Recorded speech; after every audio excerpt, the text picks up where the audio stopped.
Warning! Kinda Murdery contains adult themes, explicit language, and descriptions of violence. It is not suitable for anyone, and we recommend you stop listening now.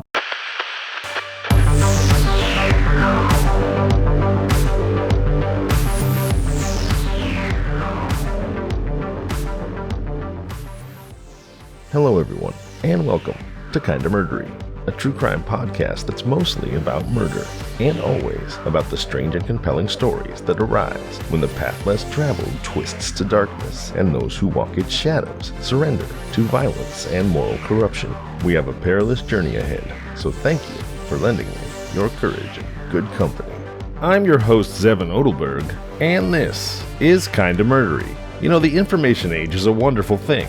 Perhaps less wonderful, but certainly entertaining for those of us who enjoy Kinda Murdery, is the fact that human beings are truly, absurdly, murdery. I made an interesting discovery researching this episode, and it's simply this. People are so murdery that you can Google nearly any word alongside the word murder and you're likely to come up with results. In other words, you pick the theme, there's been a murder that occurred that corresponds. I was in a lighthearted mood when I first started researching this episode, so the first term I searched for was hilarious crimes, which led me to a Rolling Stone article entitled The 10 Most WTF, that's what the fudge, crimes of 2017. It's not actually fudge, but you know, no need to get gratuitous. This 10 Most WTF Crimes of 2017 article was written by Joe Vikes, and as always, all my sources are in the show notes. One of the crimes outlined in the article was the story of a man who was released from police interrogation and not even charged because his farts were just too nasty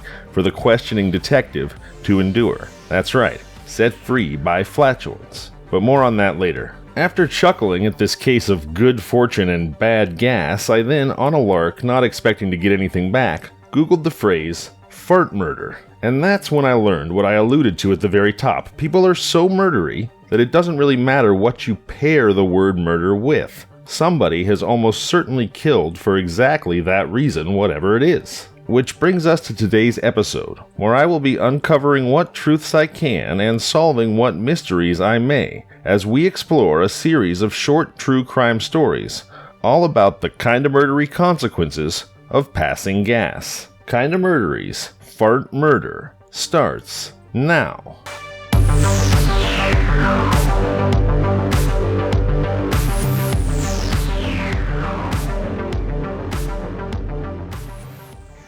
Of course, I'm fully aware that the theme of this episode is incredibly immature, stupid even, but these are true stories and I do hope you enjoy them as much as I did. I think today's Kinda Murdery is going to be an absolute blast. Alright, we're going to start off with the story that inspired the episode, that I'm calling Fart Out of Jail Free Card. Now, generally, when you're being interrogated by the police, it's best to keep your mouth shut unless you have a lawyer by your side. But maybe, just maybe, there's another, more fragrant way to get out of trouble. Sean Sykes Jr., a 24-year-old resident of Kansas City, was riding in a car in 2017 when police found drugs and 2 handguns, so he was taken in for further questioning. When a detective asked Sykes about his address, he, quote, leaned to one side of his chair and released a loud fart before answering with the address, unquote. The detective wrote in his report about the interrogation. The barrage of farts continued, and according to the detective,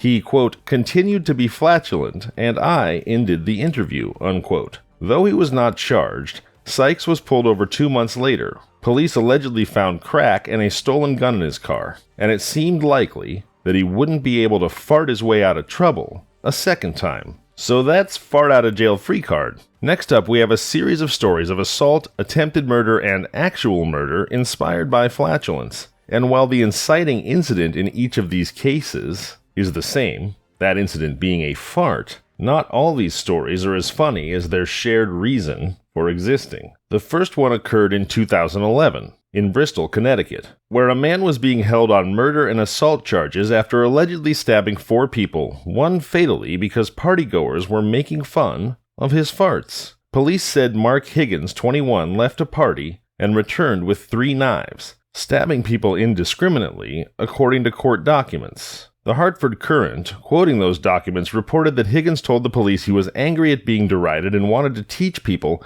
that they shouldn't trifle with him. Higgins appeared in court, was charged with murder, assault, and carrying a dangerous weapon, and was held in lieu of a $2 million bond. Next fart up, a case of fart-inspired teenage murder from Ohio in 2012. A 16-year-old Ohio girl was killed, and another teenager charged with murder, all over a fart joke. Police say that the victim, Shakira Dorsey, teased the suspect about passing gas, which led to the two girls fighting. During the fight, Dorsey collapsed and died shortly thereafter. Dorsey's stepfather was at the fight and witnessed the girl's death. He now faces questions as to what he was doing at the fight and whether he encouraged his daughter to fight the other girl. Police say they responded to a 911 call about the fight, and when they arrived, the fight was long over, but medical personnel were attending to Dorsey. Witnesses say that Dorsey was suffering from shortness of breath after the fight and collapsed. While the other girl's been charged with murder, the focus of attention shifted to the role Dorsey's stepfather played in the fight. Based on Facebook and Twitter posts, it was reported that the stepfather took Dorsey to the fight. When questioned by police, he admits driving his daughter to the scene of the fight. He says that she jumped from the back seat, ran behind an SUV, and re-emerged fighting the other girl. One of the 911 calls mentioned that the kids were fighting and that the adults were just standing around watching. If that's true, it will be interesting to see if prosecutors pursue any criminal charges against the stepfather. While he did not directly participate in the killing of his daughter, an argument could be made that he should be partially responsible for child endangerment if he intentionally drove his daughter to participate in the fight. Ultimately, the suspect, whose name was not released due to her age, was charged with 1 count of murder. It is not known whether she'll be charged as a juvenile or as an adult. That one's dark. Now to Florida, 2015. It was a case of law and odor when police arrested a woman who attacked her husband for farting. Florida woman Dawn Michael, 55, was lying in bed with her husband Donald just after 3 a.m. on December 11th when she elbowed him in the arm for passing gas between the sheets. Ah yes, the old Dutch oven. Those of us who are married know it well. When Donald ignored her pleas to hold the farts in, Michael began to kick him until he eventually got out of bed, according to police records. But after clearing the air, literally, Donald hopped back into bed, and the flurry of flatulence continued. Donald says his wife began another round of kicking and elbowing him, according to the affidavit. Donald told police he tried to stop Michael by restraining her for her own safety and received scratches on his chest during the kerfuffle. Michael got a split lip but told police her husband did not punch her. He was restraining me, she said, and somehow my lip got split open. As the fight escalated, Michael retreated into the couple's bathroom and called police, using pepper spray to keep her husband at bay. Police arrived and arrested Michael. She was taken to the St. Lucie County Jail and charged with misdemeanor battery charges. She has since been released. Okay, for the next one, we're staying in Florida for an assault with a deadly weapon with intent to kill, all over a little bit of crop dusting. In Dania Beach, Florida, a woman faced an aggravated assault charge after authorities say she passed gas in line at a dollar store and pulled a knife on a man who complained about it. Citing a Broward Sheriff's Office report, the Miami Herald reported that 37-year-old Shanetta Yvette Wilson passed gas while waiting in line at a Dollar General and upset a nearby customer. The report says the offended customer and Wilson then got into an argument in reference to, quote, the defendant farting loudly. The report says that Wilson then pulled a small folding knife out of her purse and told the victim she was going to, quote, gut him, unquote, while moving as if to attack him. Wilson was arrested and charged with aggravated assault with a deadly weapon, without intent to kill. Oh, I had that wrong at the top. Without, not with, intent to kill. Although, she said she was going to gut him. That would most likely kill him. It was unclear at the time whether Wilson had a lawyer. Next, we'll jump forward to a fart-triggered assault from January of 2020, when a Wichita Falls man was arrested after allegedly assaulting his girlfriend when she commented on him passing gas. According to the Wichita Falls Police Department, an arrest warrant affidavit states that officers responded to a disturbance around 2 p.m. on a Sunday in the 3500 block of Cranbrook Lane. At the residence, the victim said she and her boyfriend, Ragsdale, were sitting on the couch at a friend's house. According to the affidavit, Ragsdale farted and his girlfriend commented that it, quote, smelled horrible, unquote. I'm sure it did. The 41-year-old Ragsdale allegedly got angry and grabbed the victim by her hair and pulled her to the ground. The victim said she landed on her stomach, and Ragsdale wrapped his arms around her neck to choke her. She stated that she could barely breathe. Next, we have a South Korean gas attack that inspired an attempted murder in August of 2020. A taxi driver has been arrested for wielding a weapon while arguing with a passenger who kept farting, who would not stop farting. On August 3rd, 2020, the Yeonjae police station in Busan revealed that they had requested an arrest warrant for a taxi driver in his 50s on charges of attempted murder. The taxi driver, a Mr. A, is suspected of stabbing a passenger in his 20s with a weapon more than 10 times on the road near Mangmi Station in Soyeong, Busan. The passenger, a Mr. B, is currently being treated at a hospital, or was currently in 2020 being treated at a hospital for serious injuries such as damaged organs. But his life was not at risk.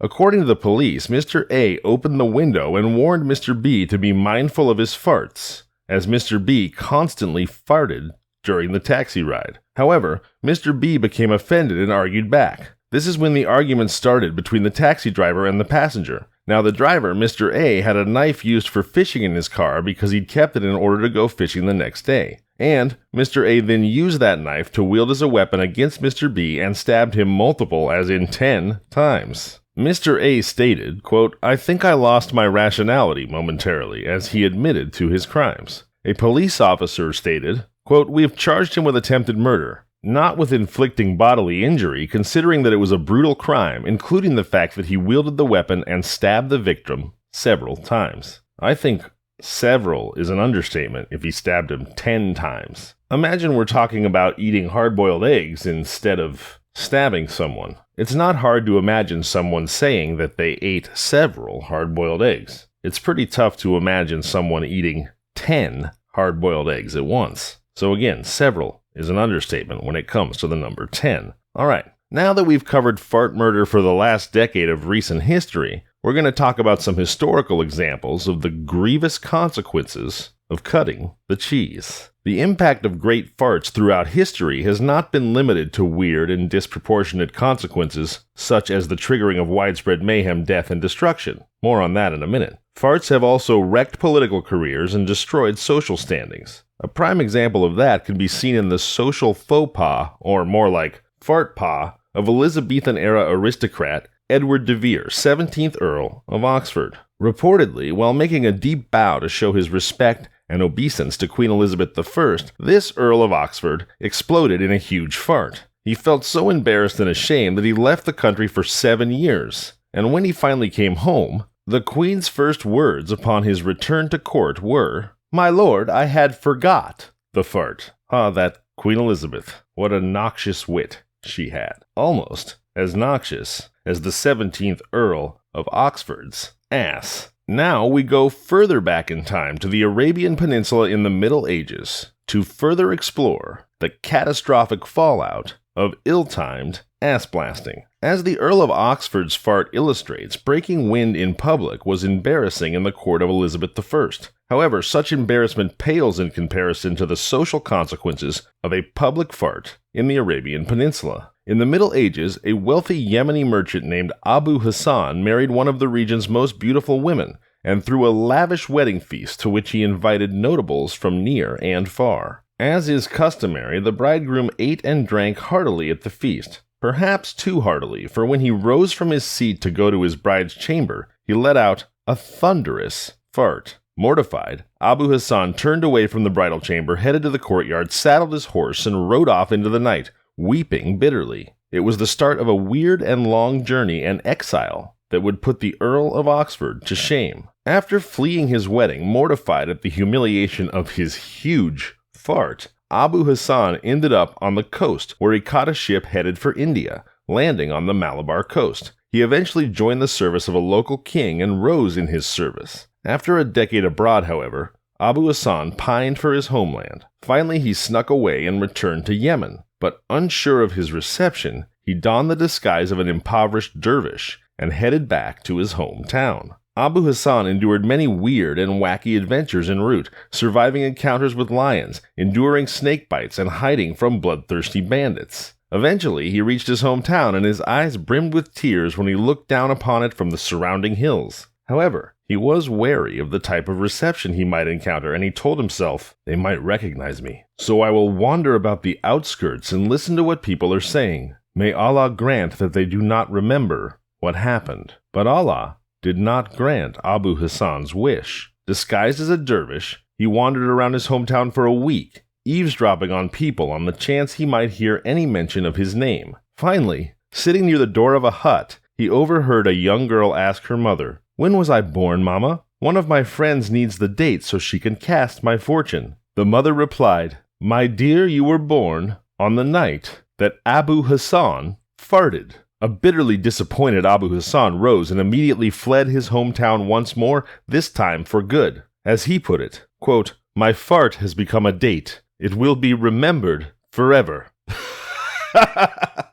My God, can you imagine blasting such a notorious wedding fart that people remembered their children's birthdays by it? Holy moly. Hassan eventually made his way back to India, where he remained in self-imposed exile for the rest of his life. Well, they do say that the root of all comedy is tragedy. All right, for our grand finale, or grand fartnally, it's time to talk about the deadliest fart in recorded human history. And for that, we head back to ancient times in Jerusalem, 44 AD. History's deadliest fart was smelt and dealt around the time of Passover in 44 AD in Jerusalem, not long after the death of King Herod Agrippa. As thousands of Jews gathered to partake in the Passover feast and festivities, a Roman soldier stationed above the temple turned around, bared his butt, mooned the crowd, and cut a fart. Understandably, the religious crowd below did not take kindly to the blasphemous insult in the temple. Rioting broke out, and the Romans rushed in soldiers to quell the disturbance. Things escalated, and by the time the dust settled, approximately 10,000 people lay dead, all because of a chain of events that started with a fart. The Jewish historian Flavius Josephus left posterity an account of the lethal posterior emission. He described it as such: "The Jews' ruin came on, for when the multitudes were come together to Jerusalem to the feast of unleavened bread, and a Roman cohort stood over the cloisters of the temple, for they were always armed and kept guard at the festivals to prevent any innovation by which the multitude thus gathered might take." That's some old-timey Romanish speak there, but basically he's saying there were always Roman guards watching over the large Jewish festivals, just in case people got rowdy. In this case, the guard incited a riot with his musical ass. Here's what the historian says. "One of the soldiers pulled back his garment, and cowering down in an indecent manner, turned his ass to the Jews, and spoke such words as you might expect at such a posture." Spoke such words means he farted. At this, the whole multitude had indignation and made a clamor to Cumanus, the provincial Roman procurator, that he would punish the soldier, while the rasher part of the youth, and such as were naturally the most tumultuous, fell to fighting and caught up stones and threw them at the soldiers. It was the start of a bout of widespread violence and a weird chain of events leading to mass death. In other words, everyone was offended by this soldier farting over their religious ceremony, which they should be offended by, mind you. The more level-headed parishioners petitioned that the soldier be punished, while the younger people, less even-tempered, immediately started brawling. Things escalated quickly as the Romans, never known for a light touch when dealing with disturbances in their provinces, came down hard on the Jews. As historian Josephus continued in his account, when the Roman procurator heard of the rioting in Jerusalem,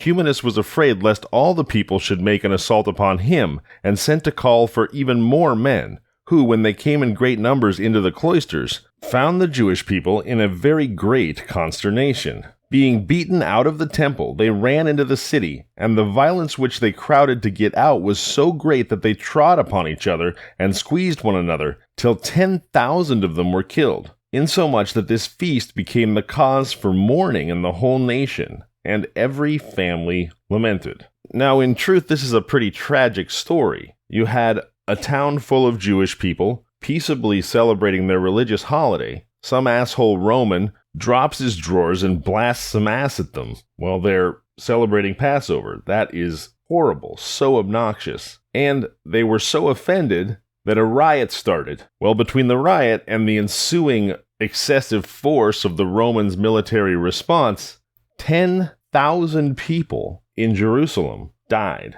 That is a serious case of fart murder. And I suppose it shouldn't even really be chuckled at, except the short version of the story is, Soldier Moon's religious crowd blasts ass, ensuing riot kills 10,000. I mean, it's absurd.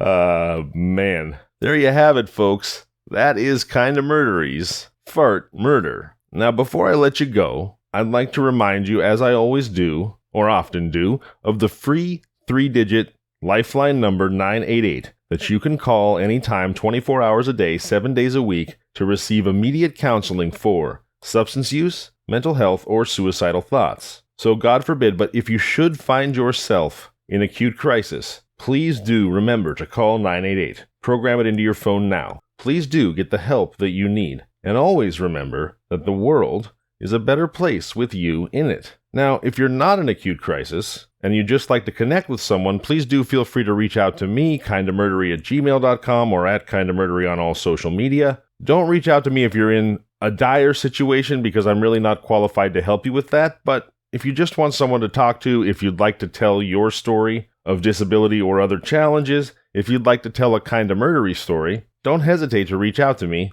I would love to connect with you. I'm here, I care, and it means a lot to me when you guys reach out. Also, don't forget to call our toll-free number, 888-MURDERY, where you can tell your Kinda Murdery story and inspire an episode of the show. I'll see you back here on Sunday, April 9th. I'm Zevon Odelberg, and this has been Kinda Murdery.